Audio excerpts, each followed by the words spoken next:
మహాదేవుని యొక్క కనికరాన్ని బట్టి గడిచిన మాసం అంతా కూడా ప్రభు మనల్ని కాపాడుతూ వచ్చినాడు. ప్రేమించి దయదలిసి ఆశ్రయ పొడిగించి గొంతులో పురించి మరొక నూతన మాసమును దేవుడు మనకు ఏం చేసినాడు?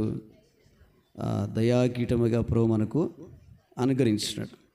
అందును బట్టి దేవునికి ఎంతైనా కూడా మనం స్తుతులు చెల్లించ మనం బద్దలమై ఉన్నాం. ఎంతమంది ఈరోజు ఉదయకాలం లేచి ప్రభుని ఆరాధించినారు? స్తోత్రములు. అది గొప్ప భాగ్యం.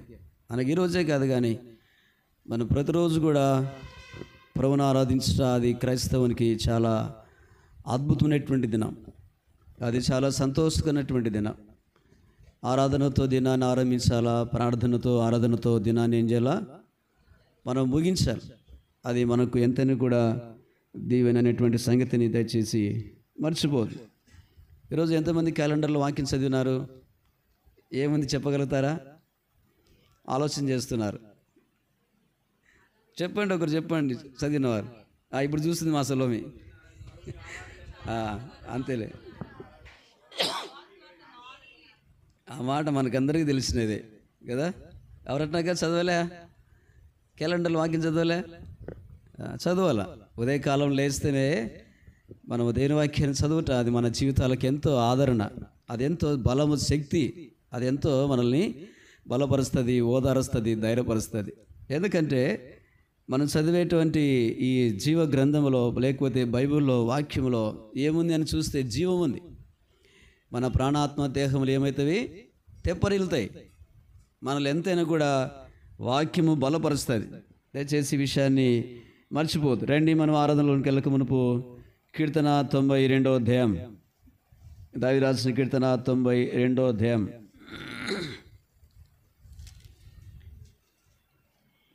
3 వచనాలు కలిసి ఉన్నాయి. దయచేసి మనం కలిసి చదువుకుందాం. దావీదు కీర్తన 92వ అధ్యాయం,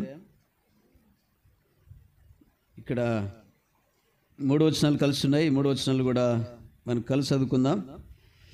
పైన చిన్న అక్షరాలు కూడా చదవండి. విశ్రాంతి దినమునకు తగిన కీర్తన గీతము. యెహోవాను స్తుతించుట మంచిది, మహోన్నతుడా నీ నామమును కీర్తించుట మంచిది. ఉదయమున నీ కృపను, ప్రతి రాత్రి నీ విశ్వాస్యతను 10 తంతుల స్వరమండలముతోనూ గంభీర ధ్వని గల సితారతోనూ ప్రచురించుట మంచిది. దయచేసి ఒకసారి బైబిల్ మూయండి. మూసినారా? ఒక మాట అడుగుతా, మంచిది అన్నమాట ఎన్నిసార్లు ఉంది మనం చదివినట్టు మాటల్లో? 3 సార్లు ఉంది. అది చెప్పడానికి కూడా ఆలోచనే కదా. ఎన్నిసార్లు ఉంది మంచిదని? ప్రార్థన చేస్తే మోకరించండి.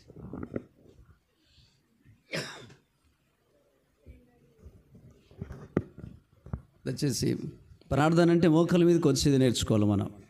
ఇంకా ఎక్కడ చూడకూడదు, మాట్లాడకూడదు. కళ్ళు మూసుకొని ప్రార్థన చేసుకోవాలి. ప్రభువా, ఆరాధన కొరకై నీ వాక్యంతో నన్ను సిద్ధపరచవా, నీ దాసునితో నాతో మాట్లాడవా, నా అక్కర కొలది కొన్ని మాటలు అనుగ్రహించవా అని ప్రార్థన చేసుకోవాలి. ప్రేమగల తండ్రి, స్తోత్రములు చెల్లిస్తుంటున్నా. పాటల్లో మీరు సహాయపడుతూ వచ్చినారని నీకు వందనాలు. దేవా, నీ మంచితనాన్ని బట్టి నీకు వందనాలు తండ్రి. మేము నిన్నటి వారమే ప్రభా.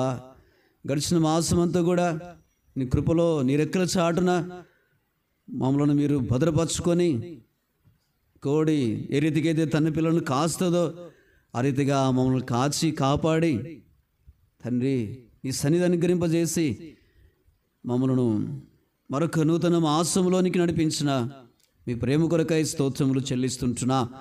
అకాను బట్టి మాకు కాదు యెహోవా, మాకు కాదు నీ కృపా సత్యను బట్టి నీ నామముకే మహిమ కలుగునుగాకని నీకు మా ఆస్తులు చెల్లిస్తుంటున్నా.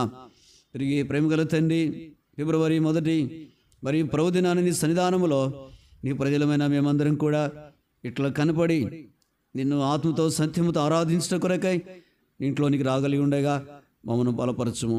మాకు కావలసినటువంటి మాటలు అనుగ్రహించు, బలహీనని కనికరించు. ప్రజలని వారు ప్రభా ఆత్మతో అభిషేకించు. నీ ప్రజలకు క్షమార్థమై కొన్ని మాటలు అనుగ్రహించండి. యేసయ్యా నీ కొందనాలు ఇంకా రావాల్సిన వారిని నడిపించండి. మార్గంలో ఉన్నారు, మీ దయను కోరుతుంటున్నాం. ఆ స్థలాల్లో ఈ దినం నీ దాసులు నిలబడుతున్నారు, వారందరినీ కూడా మీరు బలపరచు. 200 సంఘాలు, దైవదాసులు పరిచర్యను మీరు బహుగా మీరు దీవించండి. ప్రపంచ దేశాల్లో ఎక్కడెక్కడైతే నీ దాసులు నీ నామమును ధరించుకొని నిలబడుతున్నారో వారందరినీ కూడా జ్ఞాపకం చేసుకుని నీ ప్రజల్ని కనికరించమని యేసు ప్రభువారి పరిశుద్ధమైన నామమున ప్రార్థించి అడిగి వేడుకుంటున్నాము తండ్రి. ఆమేన్. దయచేసి కూర్చోండి.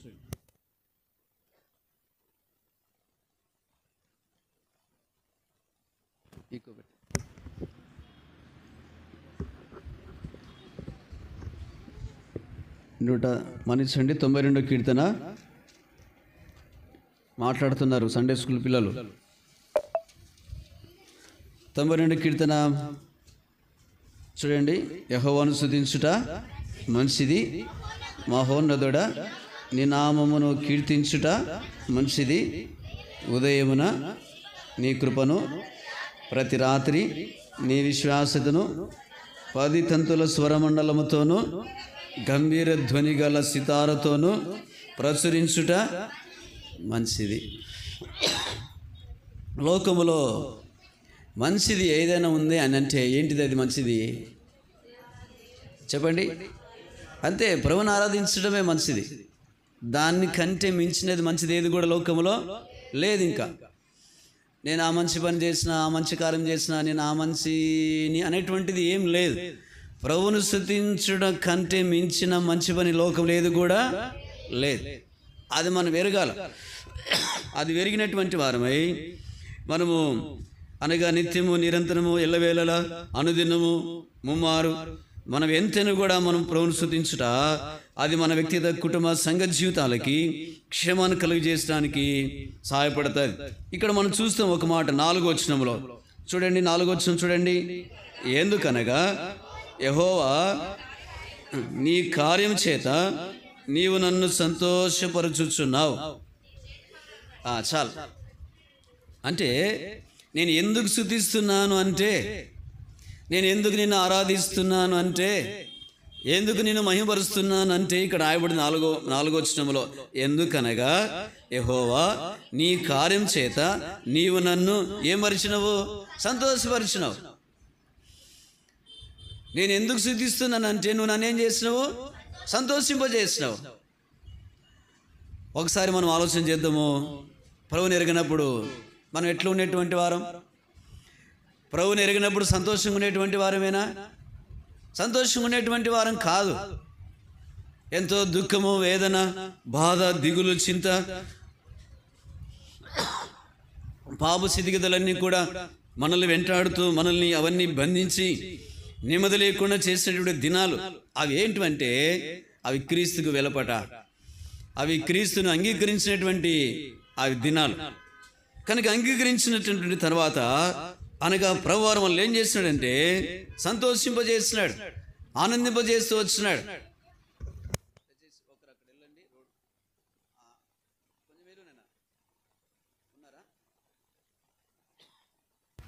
కనుక ఇక్కడ మనం చూస్తున్నటువంటి మరి చాలా అద్భుతం. ఈ మాటను గమనించి మనం ప్రభువుని ఆరాధించాలి. ఈ 4వ వచనాన్ని మనం గమనించి మనం ప్రభువుని ఆరాధించాలి. ఎందుకనగా యెహోవా నీ కార్యం చేత నీవు నన్ను సంతోషపరచుచున్నావు. చాలు. కనుక ఆయన కార్యం చేత ప్రభువారు మనల్ని ఏం చేస్తున్నాడంట? సంతోషపరచుచున్నాడు. ఆ కాను బట్టి యెహోవాను స్తుతించుట మంచిది. కనుక ఎప్పుడెప్పుడు స్తుతించాలంట? ఎప్పుడెప్పుడు స్తుతించాలంట? ఉదయం స్తుతించాలంట, ప్రతి రాత్రి స్తుతించాలంట. ఎట్లా స్తుతించాలంట? 10 తంతుల స్వరమండలముతోనూ గంభీర ధ్వని గల తాళములతోనూ స్తుతించుట. చూడండి, ఆ ప్రభువారిని ఎంతైనా కూడా మనం మనం బద్ధులమై ఉన్నాం. ఆ విషయాన్ని మనం మర్చిపోకూడదు. కనుక ఉదయము, ఆ రీతిగానే మధ్యాహ్నము, లేకపోతే సాయంకాలము, ప్రతి రాత్రి. ఎందుకంటే నీ కార్యం చేత నీవు నన్ను ఏం చేసినావు? సంతోషింపజేసినావు. ఎంత మంచి మాట అండి! నీ కార్యం చేత నువ్వు నన్ను సంతోషింపజేసినావు. ఎంత మంచి మాట! కనుక దేవుని ఎవరు ఆరాధించగలుగుతారు?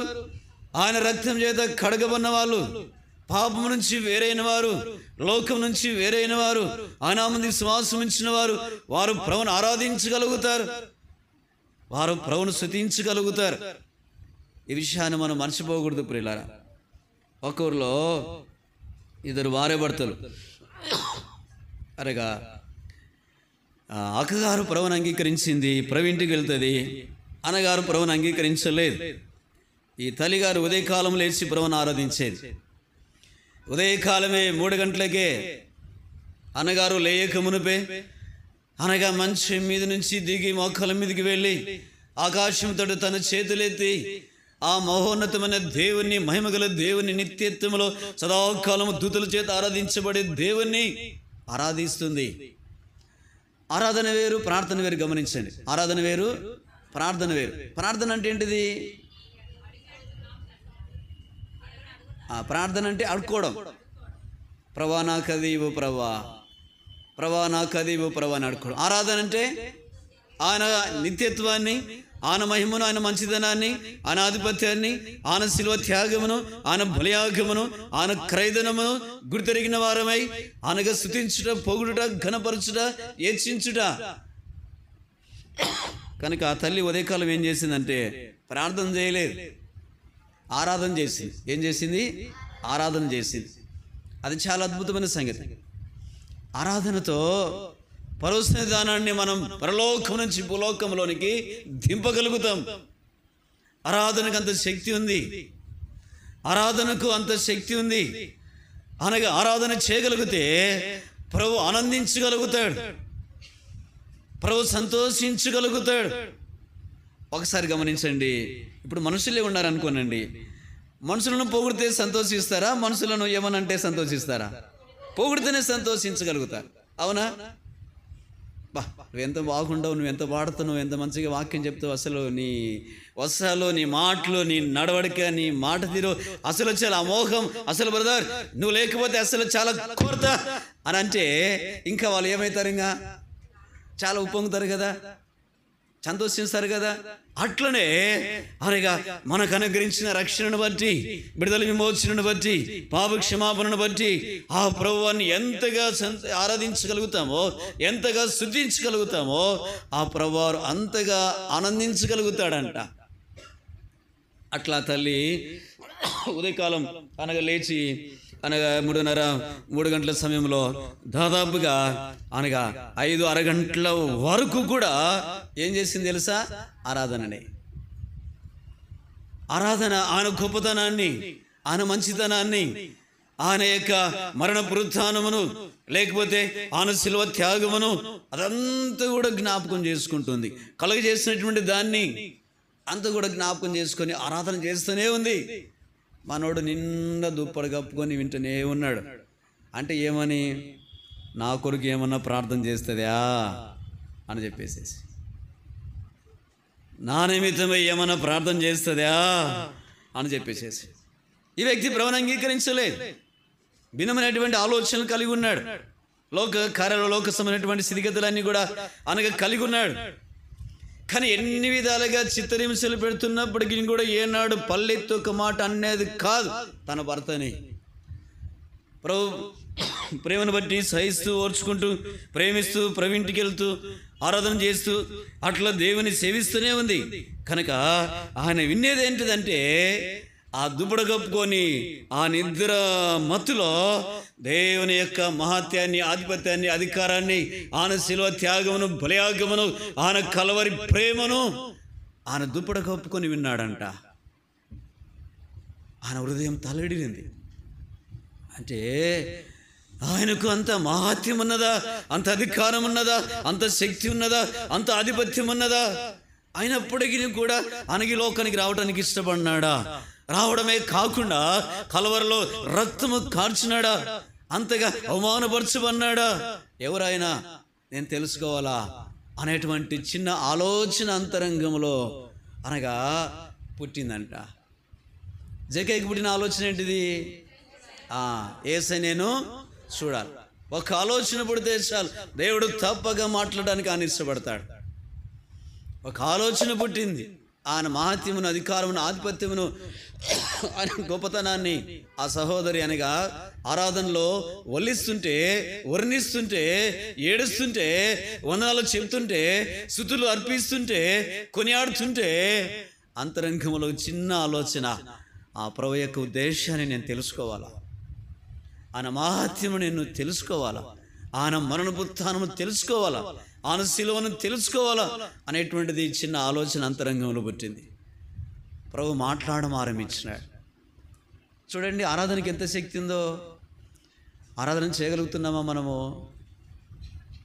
ఒక మనిషిని మార్చగలదు ఆరాధన, ఒక మనిషిని సంధించగలుగుతుంది ఆరాధన, ఒక వ్యక్తిని ప్రభు దగ్గరికి నడిపించగలుగుతుంది ఆరాధన. ఆరాధనకు అంత శక్తి ఉంది. ఒక చిన్న వర్తమానంలో ఇంటూ వచ్చిన దైవజనుడు ఓసన్న గారు ఉన్నారు కదా, ఆయన పరిచయం చేసినటువంటి దినాల్లో ఒక వ్యక్తిని, అపవిత్రాత్మ పట్టిన వ్యక్తిని తీసుకొచ్చినారంట. 3-4 పట్టుకున్నా కూడా ఆ వ్యక్తి ఎగిరెగిరి పడుతున్నాడంట, పట్టుకోలేకపోతున్నారంట. కనుక దైవజనుడి దగ్గర తీసుకొచ్చిన తర్వాత దైవజనుడు చేసినటువంటి మాట ఏంటిదంటే, చేసినటువంటి స్థితి ఏంటిదంటే, ప్రార్థన చేయలేదు, ఏదో గద్దించలేదు, ఏదో మాటలు ఉల్లించలేదు. అతని దగ్గర మోకరించి, అతని మోకరింపజేసి, అందరిని మోకరింపజేసి ప్రభువారిని అధికముగా ఆరాధించినాడంట. ఏం చేస్తున్నాడు? అధికముగా ఆరాధించినాడంట. అతనిలో ఉన్నటువంటి దురాత్మ శక్తులు విడలిపోయినాయంట. అనగా గిలగిల కొట్టుకొని అట్లా మనిషి నెమ్మదిగా పడిపోయినాడంట. అప్పుడు దగ్గరికి వెళ్ళి పేరు పెట్టి పిలిస్తే లేచి నెమ్మదిగా కూర్చున్నాడంట. ఆరాధనకి అంత శక్తి ఉంది ప్రియులారా. ఎరుక గోడలు ఎట్లా కూలినాయి అనుకుంటారు? ఎట్లా కూరిన ఎరుక గోడలు? ఆరాధించడం ద్వారానే. వారేదో యుద్ధం చేయలేదు, లేకపోతే ఏదో అనగా తీసుకొని వాటిని పగులగొట్టలేదు, ఏదో మనలాగా ఉన్నటువంటి ప్రాకారాలు కావవి. ఎరుక గోడల మీద ఎవరి ఇల్లు ఉన్నది? రాహాబు వేష ఇల్లు కట్టుకుందంట ప్రాకారం మీద. ఎంత ఎడల్పు ఉండాలో చూడండి ప్రాకారము. మన మందిర స్థలానికి చుట్టూ గోడ కట్టాము కదా, ఆ గోడ లాంటి గోడ మీద ఒక్క సహోదరి ఇల్లు కట్టుకుందంట.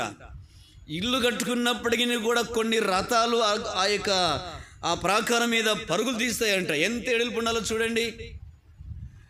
అంత ఎడలుపుగా అంత బలముగా అంత ఎత్తుగా అంత దిడ్డముగా ఉన్నటువంటి ఎరుక కూడా ఎట్లా పడిపోయినవి?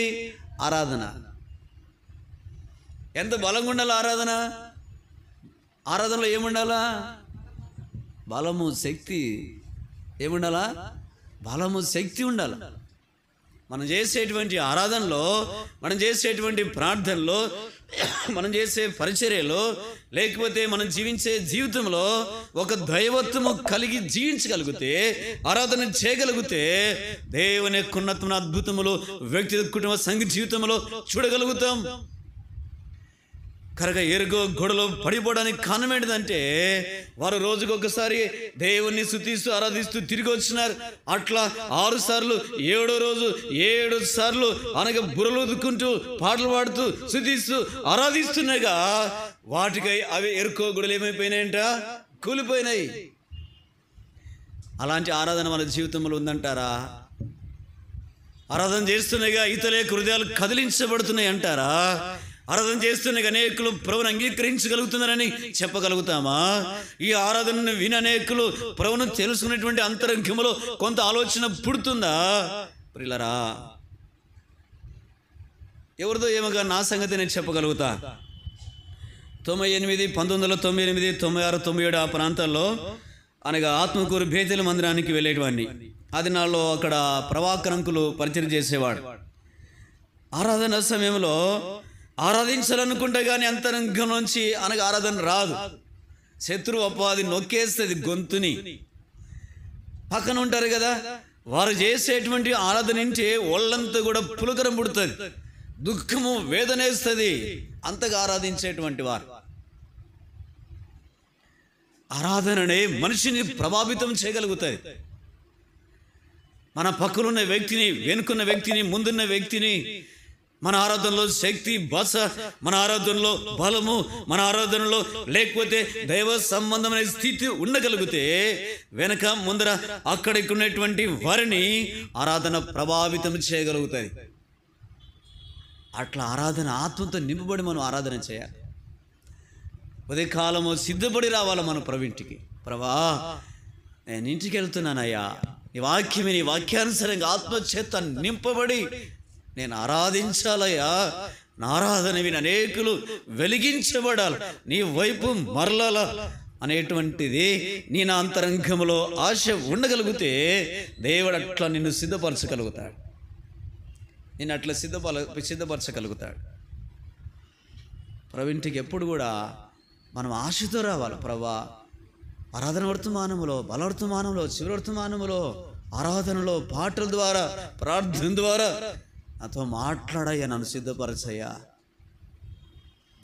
దయచేసి గమనించండి, ఈ తుచ్చమైన లోకం కొరకు జీవించడానికి ఎట్టన జీవించవచ్చు, నిత్యతం కొరకై జీవించడానికి నేను కూడా నిరంతరం నిత్యం అనగా ప్రభు మనతో మాట్లాడగలిగితే జీవించగలుగుతాం, లేకపోతే మనం జీవించలేం. ప్రార్థన ద్వారా మాట్లాడతాడు, ఆరాధన ద్వారా మాట్లాడతాడు, కరెంటు వాక్యం ద్వారా ప్రభు మాట్లాడతాడు, వ్యక్తిగతంగా వాక్యం ద్వారా ప్రభు మాట్లాడతాడు, కుటుంబముగా ప్రభు మాట్లాడతాడు, సంఘముగా ఇట్లా వాక్యం వింటున్నగా ప్రభు మాట్లాడతాడు. నేను సేవించే దేవుడు మాట్లాడే దేవుడైనా ఏదో ఒక రాయి రాప మనుషులు చేసినటువంటి చేతి పనులు కాదు. ఆ సత్యాన్ని మనం గ్రహించాలి. కనుక నేను కీర్తన కాడ అంటున్న మాట ఏంటిది? యెహోవాను స్తుతించుట మంచిది. యెహోవా అనగా ఉన్నవాడు శాశ్వతుడు, మార్పు చెందిన దేవుడు. ఆ దేవుణ్ణి ఆరాధించుట మంచిది. ఎంత మంచి మాట అండి! అది ఎప్పుడు ఆరాధించడం మంచిది? ఆదివారమేనా? ప్రతిరోజు, ప్రతి సమయ సందర్భాల్లో కూడా ఆరాధించడం అది మంచిది. దావీదు అంటాడే కదా, దినమునకు 7 మార్లు అంటాడు, దినదినం అంటాడు, అనుదినం అంటాడు, ఎల్లప్పుడు అంటాడు, ఎల్లవేళలు అంటాడు. ఎంత మంచి మాట అండి! ఎందుకు ఎల్లప్పుడు, ఎందుకు దినదినము, లేకపోతే ఎందుకు అనగా దినానికి ఇన్నిసార్లు ఆరాధించగలుగుతున్నాడు? 4వ వచనానికి రండి. కీర్తన 92:4 వచనం. ఎందుకనగా యెహోవా నీ కార్యం చేత నీవు నన్ను ఏం చేసినావు? సంతోషపరిచినవు. నేను ఇంతగా నిన్ను ఆరాధిస్తున్నానంటే, ఇంతగా నిన్ను స్తుతిస్తున్నానంటే నన్ను నువ్వేం చేసినావు? సంతోషింపజేసినావు. కనుక ఎన్ని విధాలుగా దావీదును దేవుడు కాపాడిన సంగతిని చూడగలుగుతున్న మనము బైబిల్లో ఒక 3 సంగతులు చూసి మనం ఆరాధనకి వెళ్దాం రండి. మొదటి సమూయేలు గ్రంథం 17వ అధ్యాయం.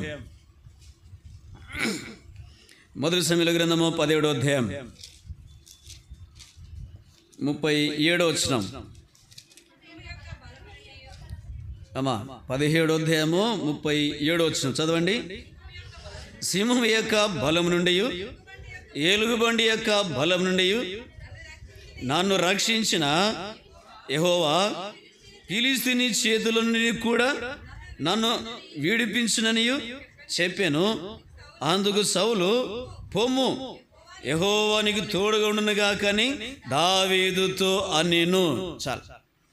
కనుక ఎన్ని విధాలుగా దేవుడు దావీదును తప్పించినాడు. సింహం అని రాయబడింది, తర్వాత ఎలుగుబండిని రాయబడింది, తర్వాత ఎవరంట? ఈ ఫిలిష్తీయుడు గొల్యాత్. కనుక గొల్యాతు చేతిలో నుంచి కూడా దేవుడు దావీదుని తప్పించినాడు, విడిపించినాడు. ఆ కాను బట్టి నీ కార్యం చేత నీవు నన్ను సంతోషపరుచుతున్నావు గనక యెహోవాను స్తుతించుట మంచిది. ఎంత మంచి మాట అండి! దేవుని ప్రజలమైన మనం కూడా లోకము నుండి, పాపము నుండి, శత్రువు నుంచి విడిపించమన్నాం. ప్రభువు మనల్ని విడిపించిన వాడుగా ఉన్నాడు. ఆ కాను బట్టి మనం ఎంతైనా కూడా మనం ప్రభువును స్తుతించాలా. ఆ విషయాన్ని మనం మర్చిపోకూడదు. దావీదు అంటాడు, కీర్తనకారుడు అంటాడు, నీ కార్యము చేత నీవు నన్ను ఏం చేసినవు? సంతోషపరచుచున్నావు. గొర్రెలు కాస్తున్న దినాల్లో ఎలుగుబంటు, సింహము చూడండి, ఫిలిష్తీయుల నుంచి ఒక గొల్యాతు దినదినం సవాలేస్తున్నాడు. మామూలును మీరేమన్నా జయించగలుగుతారా? నన్ను ఎవరైనా ఓడించగలుగుతారని చెప్పేసి గొల్యాతు సవాలేస్తున్నాడు. కానీ ఆ దినాల్లో సౌలు పరిపాలన చేస్తున్నాడు. సౌలుకి ఆ ధైర్యం లేదు. సౌలు కుమారుడు యోనతానికి ఆ ధైర్యం లేదు. ఇశ్రాయేలుకి ఆ ధైర్యం లేదు. భయపడుతున్నారు. ఆ సంగతి ఎవరి చెవిలో పడింది? దావీదు చెవిలో పడింది. వెళ్దాం అనుకున్నాడు, కానీ అన్నదమ్ములు భిన్నముగా మాట్లాడినారు. ఆ మందని ఎక్కడ వదిలిపెట్టేసినావు? యుద్ధం చూడడానికి వచ్చినావా, ఏమైపోతుందా మందా అని మాట్లాడినాడు. కానీ అటుకెళ్ళి ఒకరిని చెప్పినాడు పోయి, ఆ గొల్యాతును యెహోవా పేరట నేను హతం చేస్తా, నాకు అవకాశం ఏమైనా ఇస్తారా అని చెప్పేసి వాడు ఏం చేస్తున్నాడు, పోయి ఆ మాట సౌలు చెప్పేసినాడు. సౌలు చెప్తే సౌలు దగ్గర తీసుకుపోయినారు దావీదు. చూసి ఎంత ఉన్నాడు దావీదు, చాలా చిన్నోడు. కానీ దేవుని ఆత్మచేత నింపబడినవాడు,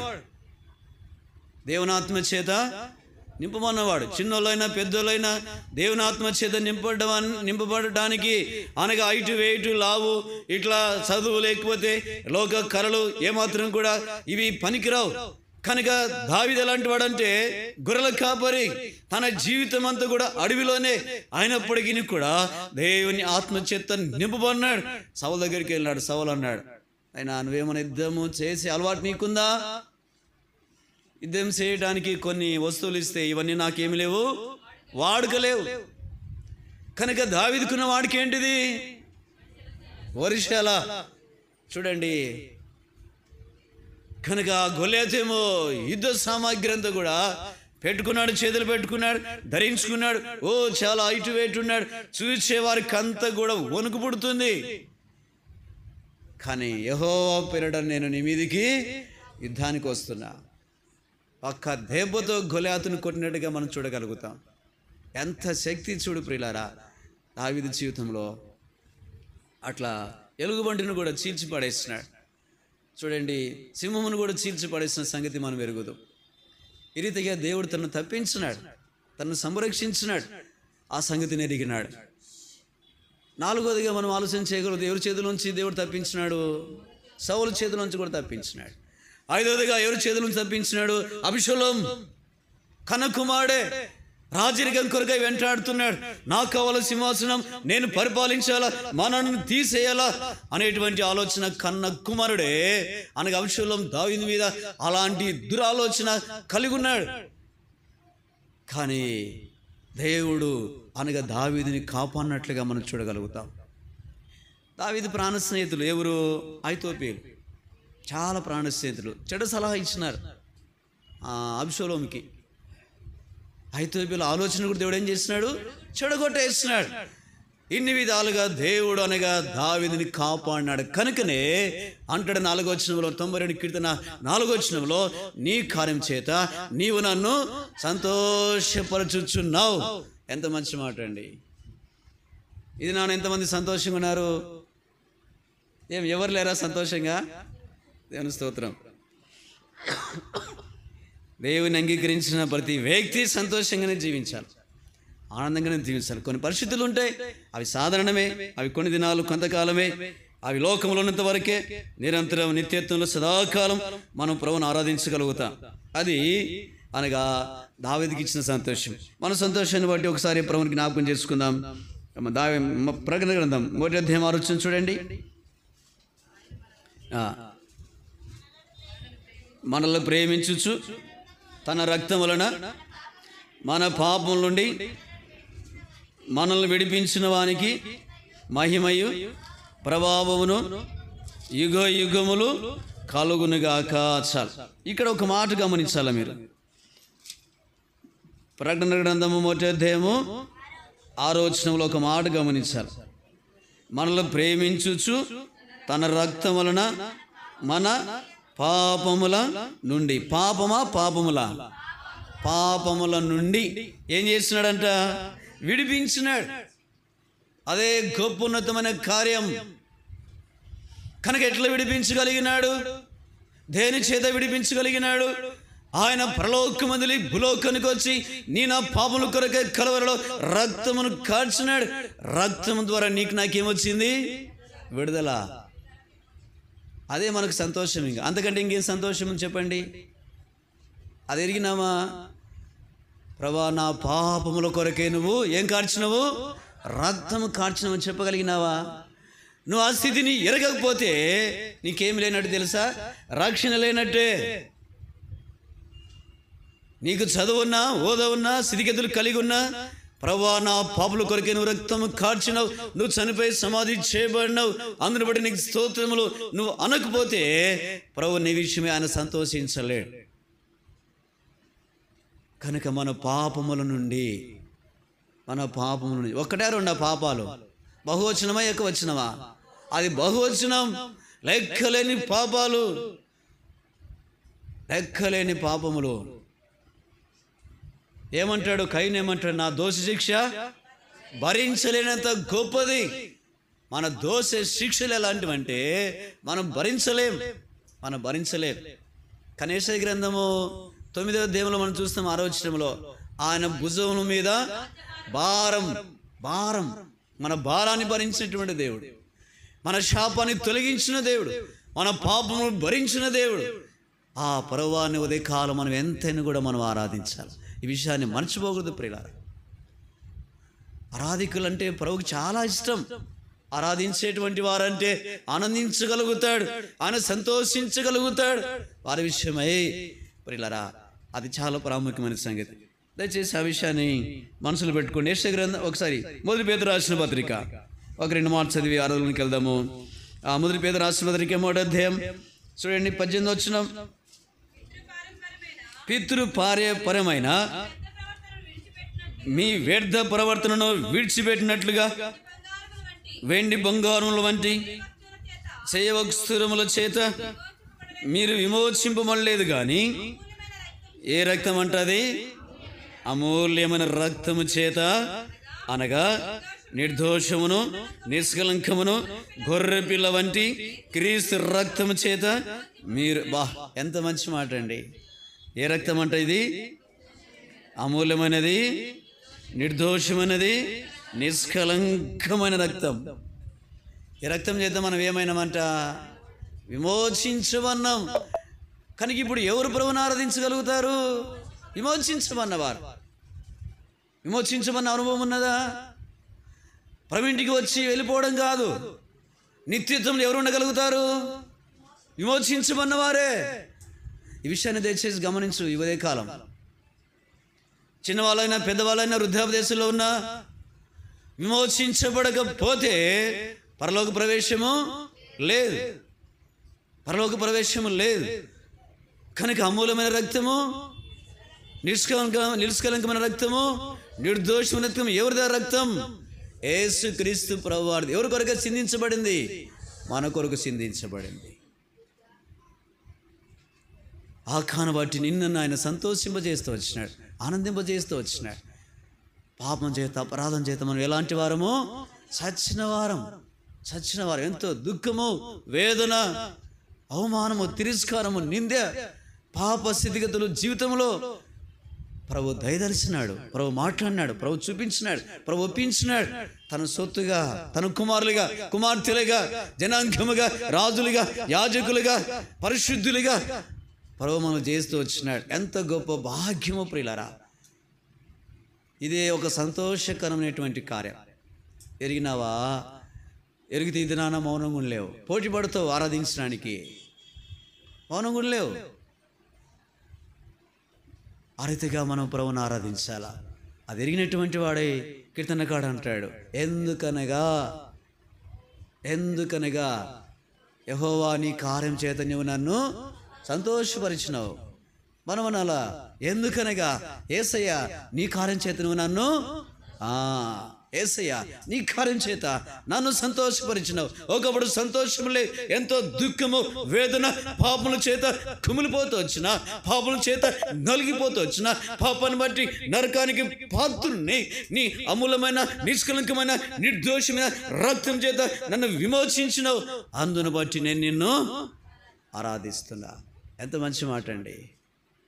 ఈ రీతిగా మనం ప్రభువును ఆనందింపచేయాలి, ఈ రీతిగా మనం ప్రభువును స్తుతించాలి. దయచేసి మర్చిపోవద్దు ప్రియులారా. ఉన్నతమైనది, గొప్పది, మంచిది లోకములో ఏదైనా ఉన్నదా అంటే ఏంటిది? అది ప్రభువును ఆరాధించుట. అది మందిరంలోనే కాదు, నువ్వు ప్రయాణంలో ఉన్నప్పుడు ఆరాధించవచ్చు, పొలానికి పనికి వెళ్ళినప్పుడు నువ్వు ఆరాధించవచ్చు, ఆయా సమయాల్లో ఖాళీగా ఉన్నప్పుడు ప్రభువుని ఏం చేయొచ్చు? ఆరాధించవచ్చు. దేవుడు ఇష్టపడతాడు, దేవుడు అంగీకరించగలుగుతాడు, దేవుడు ఆనందించగలుగుతాడు. భూమి మీద ప్రభు ఆనందించే పని మనం చేయాలి. ప్రభు ఆనందించే పని భూమి మీద మనం చేయాలి. అది ఆరాధన. దయచేసి ఈ విషయాన్ని మర్చిపోదు. యెషయా గ్రంథం 38వ అధ్యాయం 17వ వచనం. యెషయా గ్రంథం 38:17. మిక్కిటమైన ఆయాసము నాకు నెమ్మది కలుగుటకు కారణమాయను. నీ ప్రేమ చేత నా ప్రాణమును ఎక్కడి నుంచి అంట? నాశనమను గోతు నుంచి ఏం చేసినావు? విడిపించినావు. వా, ఎంత మంచి మాట అండి. కనుక నాశనమను గోతులోనికి ఎవరు వెళ్తారు? ఎవరు వెళ్తారు చెప్పండి? పాపములలో చచ్చిపోయినటువంటి వారు, పాపాన్ని విడిచిపెట్టినటువంటి వారు, పాపల నిమిత్తమై పశ్చాత్తాపడని పడని, పాపము నుండి విడుదల నొందని వారు ఆ గోతులోనికి వెళ్ళగలుగుతారు. అయితే ఇక్కడ ఏమంటాడు చూడండి. అమ్మ, నీ ప్రేమ చేత నా ప్రాణమును నాశనమును గోతులో నుండి విడిపించిదివి. నీ వీపు వెనుక తట్టు నా పాపలని నీవు పారవేసితివి. పాతాళం నీకు స్థుతి, పాతాళమున నీకు స్థుతి కలగదు. మృతి నీ కృతజ్ఞత స్థుతులు చెల్లింపదు. సమాధిలోనికి దిగువారు నీ సత్యమును ఆశ్రయించరు. సజీవులు సజీవులే కదా నిన్ను స్తుతించెదరు.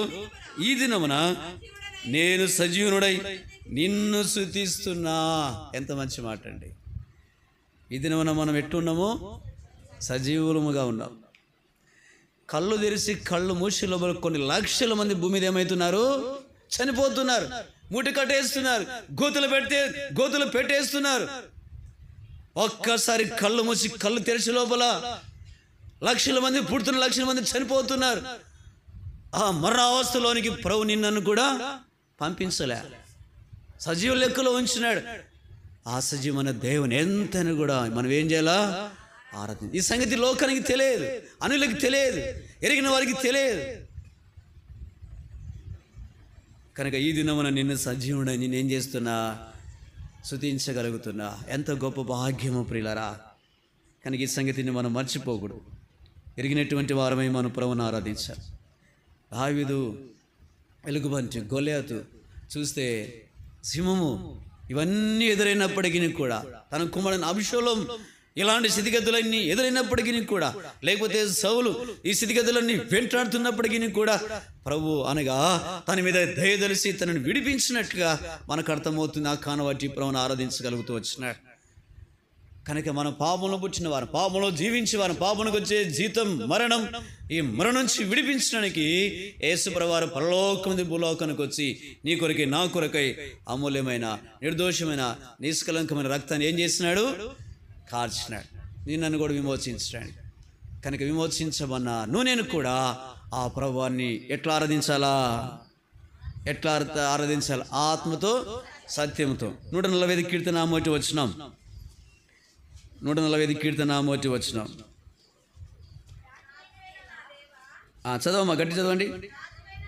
రాజువైన నా దేవా, నిన్ను ఘనపరచెదను, నీ నామమును నిత్యము స్తుతించెదను, నిత్యము సన్నుతించెదను, అనుదినము నేను స్తుతించెదను నిత్యము. యెహోవా మహాత్మ్యము గలవాడు, ఆయన ఎవరంట? అధిక స్తోత్రము నందదగినవాడు. ఆయన మహత్యము గ్రహింప శక్యము కానిది. ఆయన మహత్యం ఎలాంటిదంటే మనం గ్రహించలేం. అంత శక్తిమంతుడు ఆ దేవుడు. నీకు నాకేమైనాడు? దేవుడైనాడు.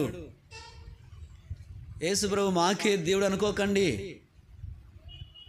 యేసుప్రభు మాకే దేవుడు అనుకోకండి. అక్కడ బైబిల్లో ఎక్కడికి లేదు అన్నమాట. యేసుక్రీస్తు అందరికీ, భూమి మీద జీవిస్తున్న ప్రతి మానవాళికి ఆయన దేవుడై, రక్షకుడై, విమోచకుడై ఉన్నాడు. ఆ సంగతి ఎరిగి మన ప్రభువును ఆరాధించాలి. ఆయన మహాత్యము గ్రహింప శక్యము కానేది. మనం గ్రహించలేము ఆయన మహాత్యాన్ని, అధికారాన్ని, ఆధిపత్యాన్ని, ఆయన మంచిదనాన్ని, ఆయన లేకపోతే శిలువ త్యాగమును గ్రహించలేము. అంతగా నీ కొరకై నా కొరకై ప్రభువారు తగ్గించుకున్నాడు. దీనిని ఆయన క్రయం చెల్లించినాడు. నీకు నాకు రక్షణ ఇచ్చినాడు. ఆ ప్రభువాన్ని నేను కూడా భూమి మీద స్తుతించాలా, ప్రభువును ఆరాధించాలా. అదే మన ద్వారా ప్రవాసించేటువంటిది, అదే మన ద్వారా ప్రభు కోరుకునేటువంటిది. మన జీవితంలో ఆరాధన ఉన్నదా? స్తుతి ఆగములు ప్రభువుకు అర్పించగలుగుతున్నామా? ఉదయకాలం లేవగానే కుటుంబముగా, వ్యక్తిగతంగా, లేకపోతే సంఘములో చేర్చబడిన తర్వాత దేవుని వాక్యాన్ని విని వాక్యానుసారంగా దేవుని ప్రజలమైన మనము అది దినదినము ప్రేమతో కనపడుతూ మనం నేర్చుకోవాలి. మన భాగానికి వద్దాం రండి. ఈ మాట చదువుకొని ఆరాధనలోనికి వెళ్దాము. 92వ కీర్తన 92. ఈ 3 వచనాలు కలిసి ఉన్నాయి. అందరం కలిసి ఈ మాటలు చదువుకుందాం. యెహోవాను స్తుతించుట మంచిది, మహోన్నతుడా నీ నామమును కీర్తించుట మంచిది. ఉదయమున నీ కృపను, ప్రతి రాత్రి నీ విశ్వాసతను, 10 తంతుల స్వరమండలంతోనూ గంభీర ధ్వని గల సితారతోనూ ప్రచురించుట మంచిది. 4వ వచనం ఏమన్నాడు? ఎందుకనగా యెహోవా నీ కార్యం చేత నీవు నన్ను సంతోషపరచుచున్నావు. ఎంత మంచి మాట. ఆయన కార్యం చేత ఏం పరిచినాడంట? నిన్నను కూడా ఏం పరిచినాడు? ఆయన కలవర రక్తం కార్చడం ద్వారా నీకు నాకేమొచ్చింది? గొప్ప రక్షణ, విడుదల, విమోచన. అదే గొప్ప సంతోషం నేను నా జీవితంలో. దాన్ని బట్టి ప్రభువుని ఎంతైనా కూడా ఆరాధించాలి. అట్లా ఆరాధించినట్లు ప్రభు మనలందరినీ కూడా